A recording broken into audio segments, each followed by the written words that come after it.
Welcome to the podcast. Thanks for joining me. I'm your host, Christopher Gajewski. Let's get naked about mental health. In this episode, I'll be discussing the craziest advice I was ever given by a therapist and how it worked. There was a bright, shiny thing that was begging me to look at to go down a tangent, but I managed to stay on track with a few twists and turns. There's also something about mirrors. Before getting into the episode, the important stuff. I just want to remind everybody that I'm not a psychologist, psychiatrist, therapist, or any kind of professional with an "ist" at the end of their title. I am just a guy who has been there. If you are in crisis or know someone who is, I implore you to reach out to a professional. There's now a national hotline you can call or text, 988. I'll repeat that because it bears repeating. If you or someone you know is in crisis, I implore you to reach out to a professional. Dialing or texting 988 will put you in touch with a crisis counselor instantly. Now, let's get to the episode. But wait for a second. Pause. I'm about to get into a story about someone who might be listening to the podcast. Karen seems to be a popular name these days, so let's call her that. Karen. I've gotten into trouble before, hurt people unintentionally, hurt people I cared about, loved, because of miscommunication. When I explained to them how they helped me on my mental health journey, they took it the wrong way. They took it as a personal attack, only hearing, "This is how I was triggered," and not the entire what was wrong with me to be triggered, and how I then developed healthier coping mechanism thanks to them. But on to Karen. I met with Karen long past this incident occurred. The incident created a huge opening for a healthy change in me, and for that I will be eternally grateful. It just took, me being me to get there. At the time, right after I graduated college, I hated Karen. I guess it is a very normal story, common even. We had started to date, began a relationship, I moved in with her, and we even moved into a second apartment together. Then we broke up. It was an ugly, nasty breakup, filled with a lot of harsh words, vicious attacks, and I was angry with her.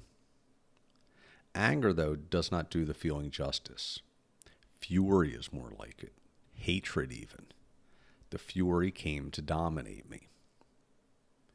In many ways, the fury was like the suicidal thoughts I experienced last year, when the swarm of gnats became a swarm of hornets.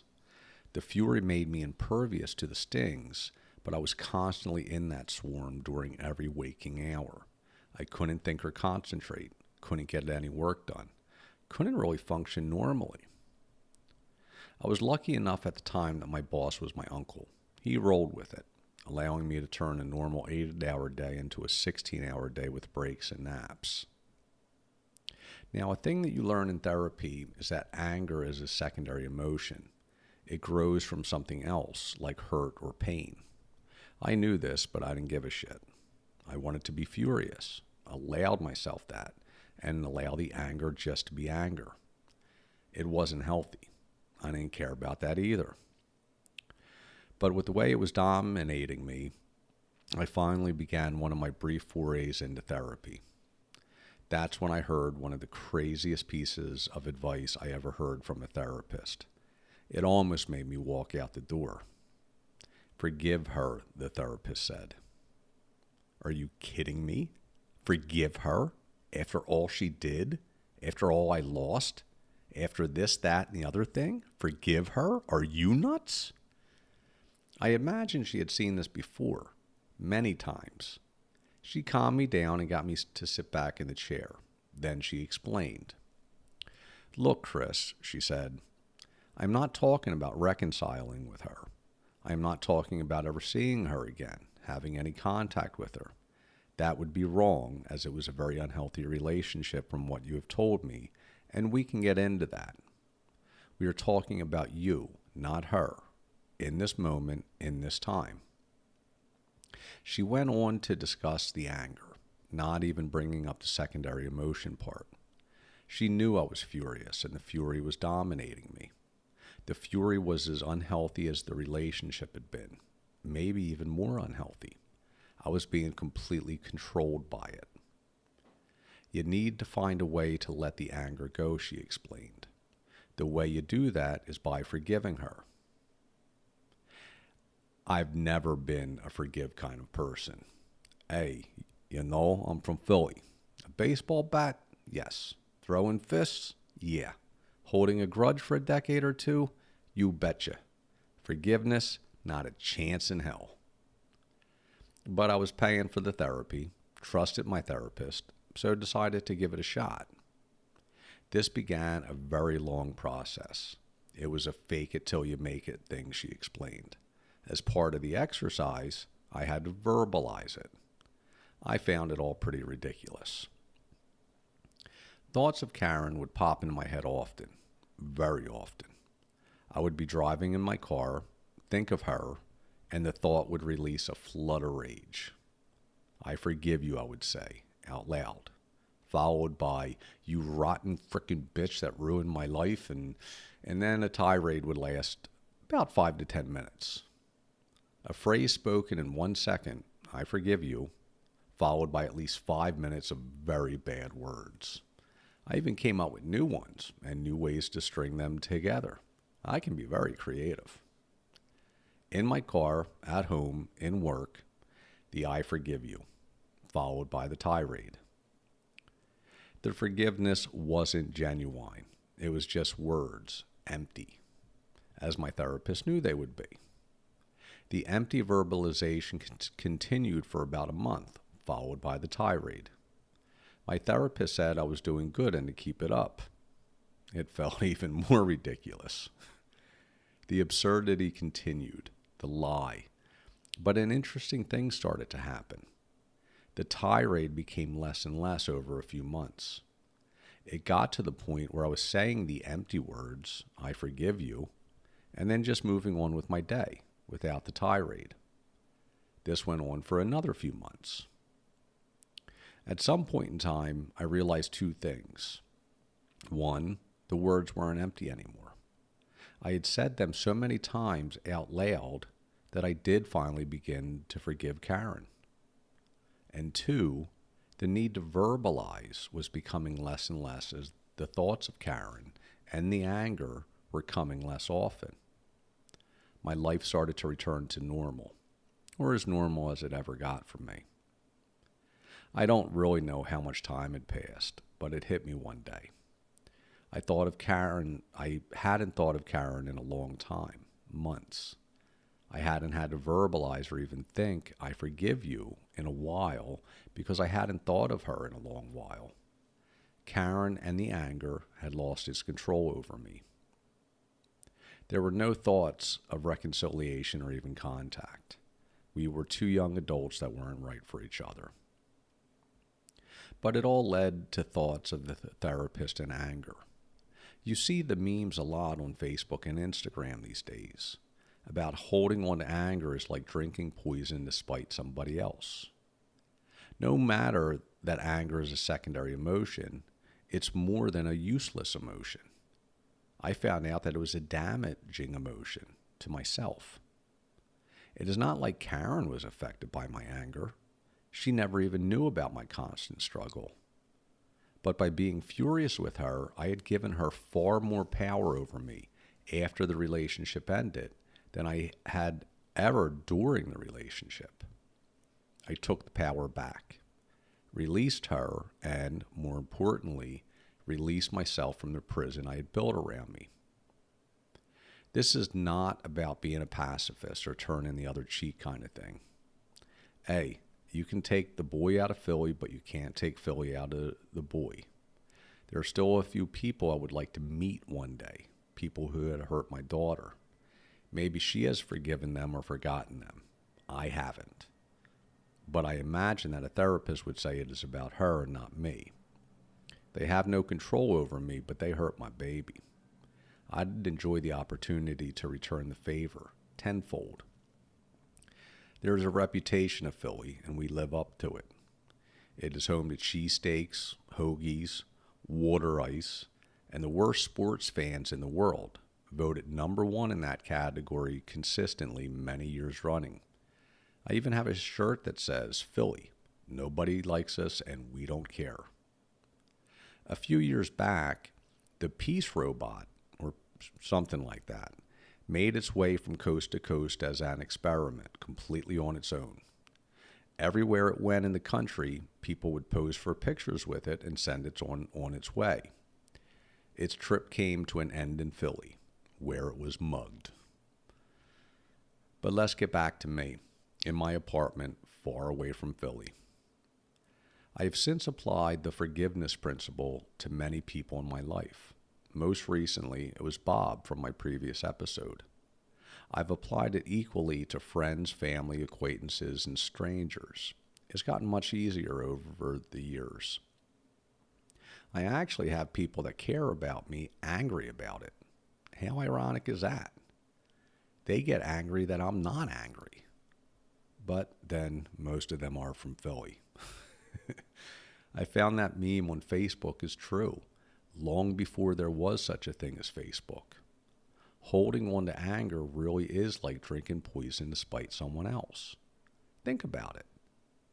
Whether you come into contact with a person every day or never see them again, they are never affected by your anger. Hell, if you come into contact with a person, they might be enjoying it. The only person it really affects is you. Then there's the other side of anger. Now, maybe I'm wrong, and maybe I really need to discuss this with a professional, but I still feel that anger can be a useful emotion, especially as a young child. Unable to do the adult calculations and processing, it was a simple and effective way to protect myself. It was a shield and sword, armor and protection against the things that were happening to me. It is a very simple coping mechanism. I'll leave a lot of that until after I do discuss it with a professional. But I was a very angry child that grew into an angry young man that then grew into an angry adult. I wonder sometimes how that anger affected me and my relationships in my life. It would become something that people had to look beyond to get to know the real me. Maybe some people couldn't because the anger triggered them. My anger, among other things, made me blind to certain solutions that have since become very important parts of my healthier life. In last week's episode, I talked about how I tend to ignore red flags in certain situations, how I can be like the drunk driver, plowing through the orange cones and red flags, wondering what the bumps in my car were, completely surprised when the cop pulled me over, or ended up in a ditch. Maybe, in some cases, the anger was the poison that got me drunk in the first place. Yeah, I was ignoring the other side of anger. Anger as a child's defense, like I said, I'll get into that another time. It was a tangent. Look, a shiny thing. But it is that shiny thing in the sand that you have to look at just right, at the right angle, to catch the sun so it blinds you. I want to be blinded. Hey, I got 2 more pages into the script.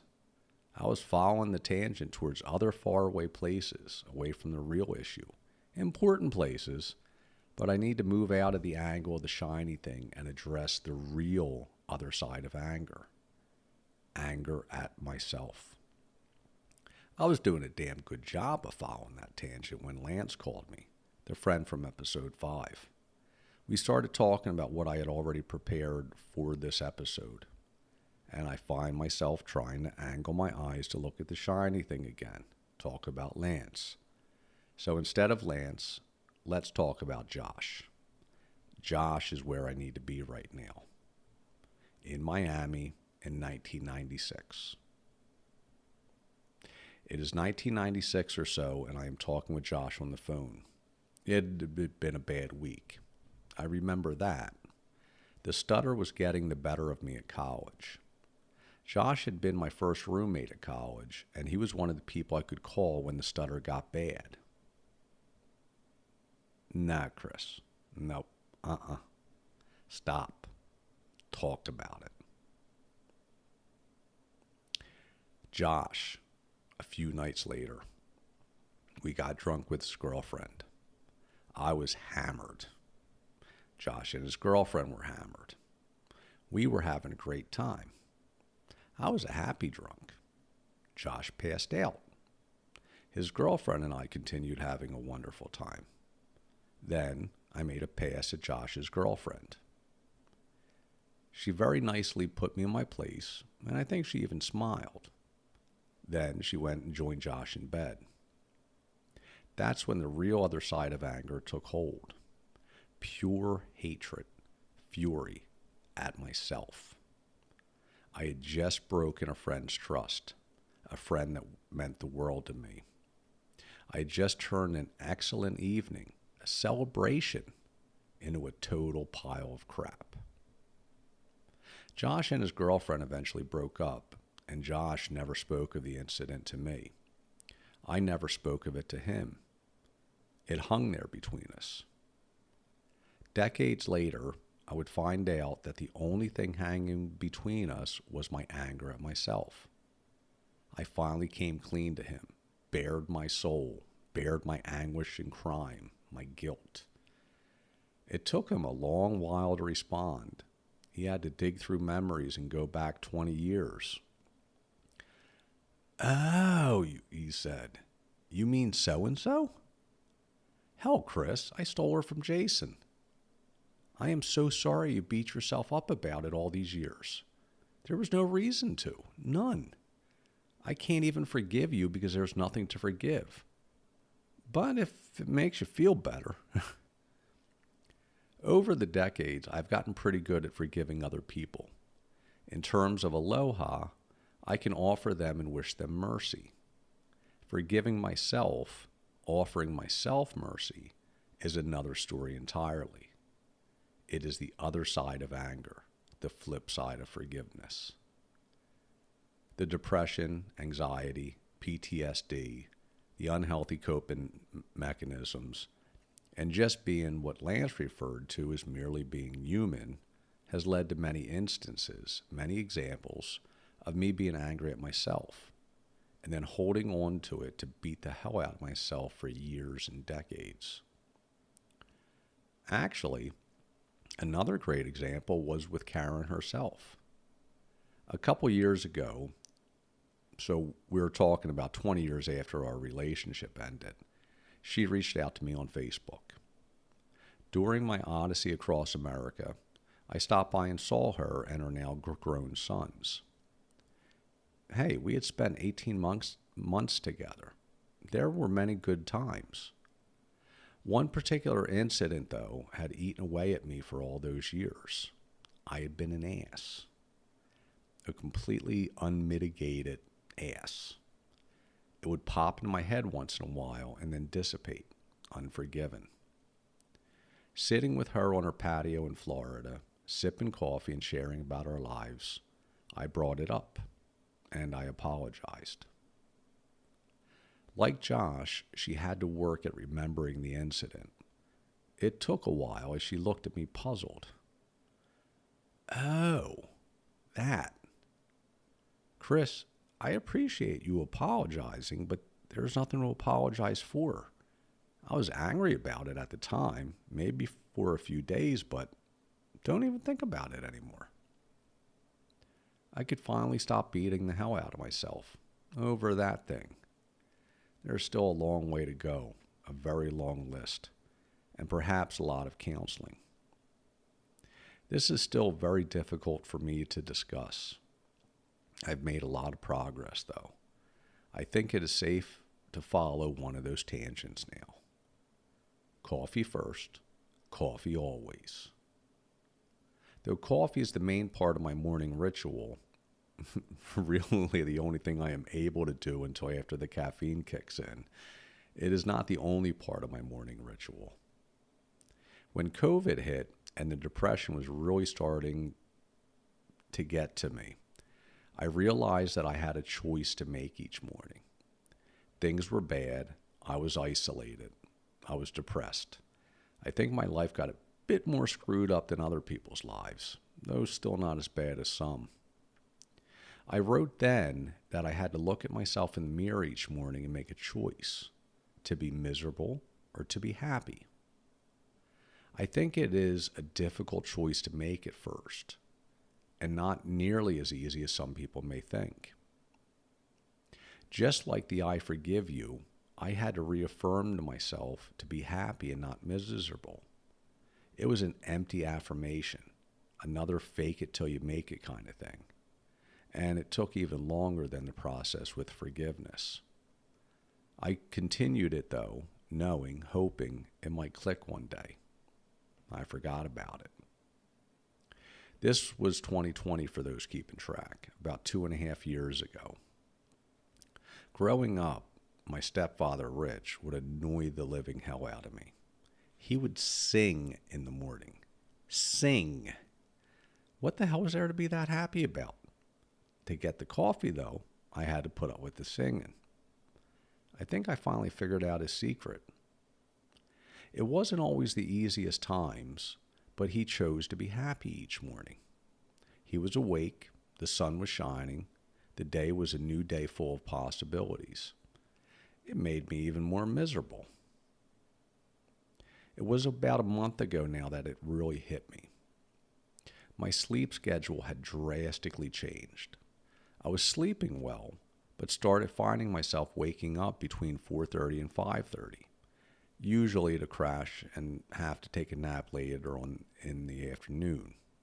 I had never been a morning person, ever. What the hell was happening to me? I figured it out. I was excited to be out of bed and get to work. My mind, my subconscious, had chosen happiness, and that translated to me being like a kid waking up on Christmas Day with the excitement of running down the stairs to open presents. No, I do not sing.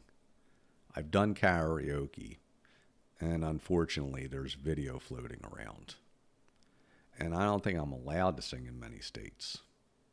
But Rich would not annoy me these days. Possibly. There's still the endlessly repeated history lessons and stories while I'm trying to have my coffee in peace. There is that mirror in my mind, though, where I look at myself and make a choice. If I backslide, or I should say when I backslide, and have a previous bad night or day, sip one kind of poison or another, it may be empty words. But then I'm human. I think it is time to start doing something new. Maybe even before the coffee so my mind is not awake enough to reject it out of hand. Maybe it is time to look at myself in the mirror and say meaningless words. Chris, I forgive you. I grant you mercy. And saying that, it just really made me squirm. I'm looking at the words and I'm just, this is going to be a process, but it is one I need to begin. And that's a wrap for this episode. If you are enjoying these episodes and are finding them helpful, I invite you to check out my podcast webpage under Support the Podcast. I finally got the link up there on the main page. Now I am attempting the Herculean task of getting the information on there from my Patreon and GoFundMe pages. This is going to take a lot more coffee. It's the whole asking for help thing. But any amount can help. You can become a patron with a monthly donation for as little as $3, or make a one-time donation through my GoFundMe page. The easiest way to help, however, is simply by sharing this podcast and the website with anybody and everybody. You never know who might be struggling, who this might reach. In any case, I'll keep talking. Aloha.